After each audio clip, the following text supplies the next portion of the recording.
दोस्तों, क्या हुआ जब महाकुंभ के दौरान इच्छाधारी नागिन का गुस्सा लोगों के ऊपर कहर की तरह टूटा, जिसे देखकर आपके भी होश उड़ जाएंगे। महाकुंभ जहां लाखों लोग आस्था की डुबकी लगाने आते हैं, लेकिन इस बार कुछ ऐसा हुआ जिसने पूरे मेले में हड़कंप मचा दिया। मौनी अमावस्या की रात, जब साधु संत गंगा किनारे साधना में लीन थे और श्रद्धालु पुण्य की डुबकी लगा रहे थे, तभी अचानक पूरे मेले में अफरा तफरी मच गई। लोग इधर से उधर भाग रहे थे, किसी को कुछ समझ नहीं आ रहा था। लेकिन तभी लोगों को नाग बांसुकी मंदिर के पास कुछ ऐसा नजारा दिखा जिसे देखकर वहां की पूरी प्रशासन भी हिल गई। तो चलिए जानते हैं कि आखिर क्या हुआ था उस रात और क्यों इस इच्छाधारी नागिन का गुस्सा लोगों के ऊपर कहर की तरह टूटा। वीडियो में आगे बढ़ने से पहले जो भी महादेव की सच्चे भक्त है, वो इस वीडियो को लाइक कर नीचे कमेंट में हर हर महादेव जरूर लिखें। प्रयागराज एक ऐसा स्थान जहां हजारों वर्षों से आस्था और रहस्यों का संगम होता आया है, खासकर महाकुंभ, जिसे दुनिया का सबसे बड़ा आध्यात्मिक मेला माना जाता है। लेकिन क्या आप जानते हैं कि इस महाकुंभ का गहरा संबंध नागों के देवता वासुकी से भी है? पुराणों के अनुसार जब समुद्र मंथन हुआ था, तब देवताओं और असुरों ने अमृत निकालने के लिए नागराज वासुकी को ही मंदराचल पर्वत के चारों ओर लपेटकर रस्सी की तरह प्रयोग किया था। नागराज वासुकी की पीड़ा असहनीय थी, लेकिन उन्होंने अपने बलिदान से अमृत निकालने में मदद की। इस दौरान उनके मुख से विष निकला, जिससे पूरा सागर जहरीला हो गया। यही वह हलाहल विष था जिसे भगवान शिव ने अपने कंठ में धारण कर लिया और नीलकंठ कहलाए। कहा जाता है कि नागराज वासुकी का इस धरती पर एक दिव्य स्थान है, प्रयागराज में स्थित नाग वासुकी मंदिर। मान्यता है कि इस मंदिर में नाग देवता की विशेष पूजा करने से काल सर्प दोष से मुक्ति मिलती है और हर तरह के संकट टल जाते हैं। लेकिन कहा जाता है कि अमावस्या की रात यहां कुछ अनोखा घटता है, एक ऐसा रहस्य जिसे सदियों से सिर्फ संत महात्मा ही जानते आए हैं। इस कहानी की शुरुआत होती है महाकुंभ के दौरान, जब एक रमेश नाम का आदमी अपनी किस्मत बदलने प्रयागराज आता है। रमेश एक साधारण आदमी था जो अपनी जिंदगी के कठिन दौर से गुजर रहा था। रोजमर्रा की जिंदगी में उसे हर दिन संघर्षों का सामना करना पड़ रहा था और पैसों की सख्त कमी महसूस हो रही थी। उसे किसी तरीके से अपनी आर्थिक स्थिति सुधारनी थी और महाकुंभ के बारे में उसने सुना था कि यहां दुकान लगाकर अच्छा मुनाफा हो सकता है। इस उम्मीद में वह प्रयागराज पहुंचा और अपनी दुकान के लिए एक अच्छी जगह की तलाश करने लगा। यह सोचकर वह घाटों और मेलों के आसपास टहल रहा, ताकि उसे किसी ऐसी जगह का पता चल सके जहां लोग ज्यादा आ जा रहे हों। घूमते घूमते उसकी नजर नाग वासुकी मंदिर के पास एक खाली स्थान पर पड़ी। वह जानता था कि महाकुंभ के दौरान यहां आने वाले श्रद्धालुओं की भारी भीड़ होती है और मंदिर के पास एक दुकान लगाना काफी फायदेमंद साबित हो सकता है। रमेश को यह जगह बिल्कुल सही लगा। उसे विश्वास था कि यहां लोग दर्शन करने आएंगे और उसकी चाय नाश्ते की दुकान भी अच्छे से चल निकलेगी। बिना देर किए उसने जमीन मालिक से बातचीत की और कुछ पैसे देकर वह स्थान किराए पर ले लिया। दुकान खोलने के लिए रमेश ने जल्दी से चाय पकोड़े और हल्का नाश्ता रखने की तैयारी की। दुकान का उद्घाटन होते ही उसकी किस्मत ने पलट खाई। पहले ही दिन उसकी दुकान पर भीड़ लगी और अच्छी कमाई हुई। रमेश ने सोचा कि शायद यह जगह उसके लिए भाग्यशाली साबित होगी, क्योंकि उसे अचानक ही इतना मुनाफा मिला था। लेकिन रमेश को यह नहीं पता था कि जिस स्थान पर उसने अपनी दुकान खोली थी, वह सिर्फ एक सामान्य जगह नहीं थी।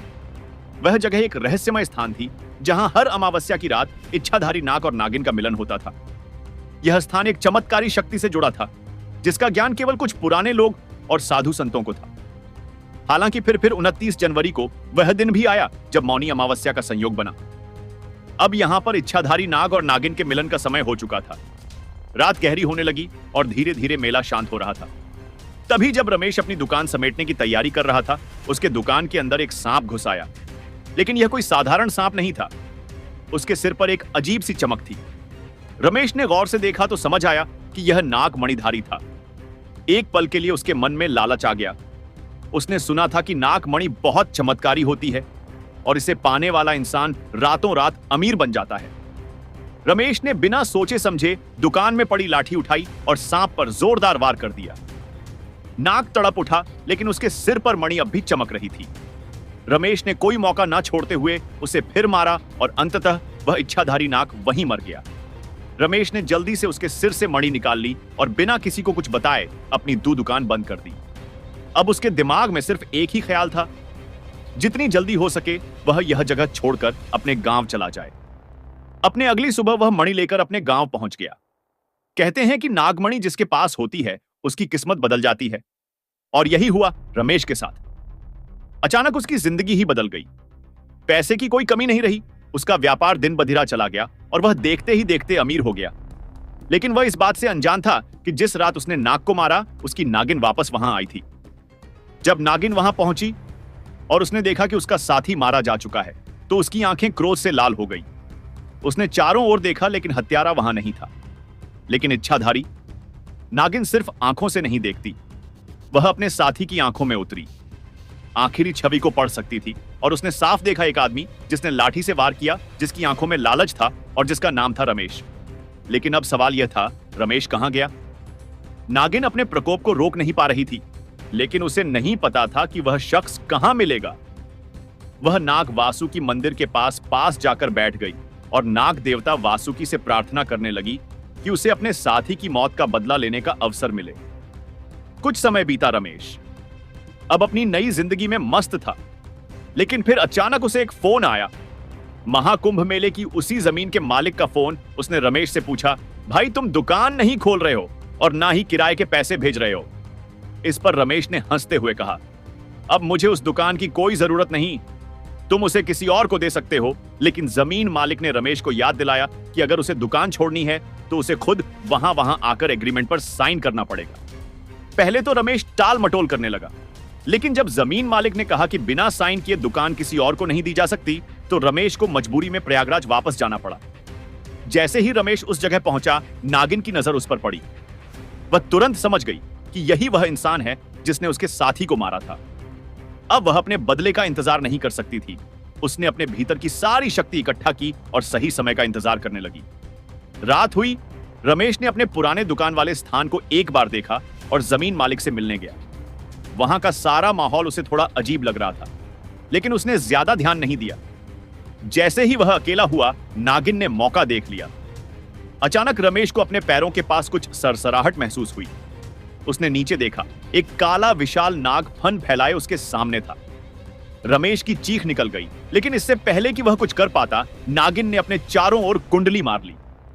वह छटपटा नहीं लगा, माफी मांगने लगा, लेकिन अब बहुत देर हो चुकी थी। नागिन ने अपना फन उठाया और रमेश को डस लिया। एक बार, दो बार, फिर कई बार उसकी चीखें सुनकर कुछ लोग उधर भागे, लेकिन जब तक वे वहां पहुंचे, रमेश की सांसें थम चुकी थीं। अगली सुबह जब लोग इकट्ठा हुए, तो उन्होंने रमेश के शरीर पर सांप के डसने के गहरे निशान देखे। कोई कुछ नहीं बोला, लेकिन सब समझ चुके थे यह किसी आम सांप का काम नहीं था। यह इच्छाधारी नागिन का न्याय था। जो नागों का अपमान करता है, वह कभी सुखी नहीं रह सकता, और जो नागमणि चुराने की गलती करता है, उसकी मौत निश्चित होती है। तो दोस्तों, तो क्या आप भी मानते हैं कि हर चीज का एक अंजाम होता है? इस कहानी में रमेश की किस्मत तो बदल गई, लेकिन उसे उसका नतीजा भी भुगतना पड़ा। हालांकि आपको हमारी यह वीडियो कैसी लगी, हमें नीचे कमेंट में जरूर बताएं। धन्यवाद।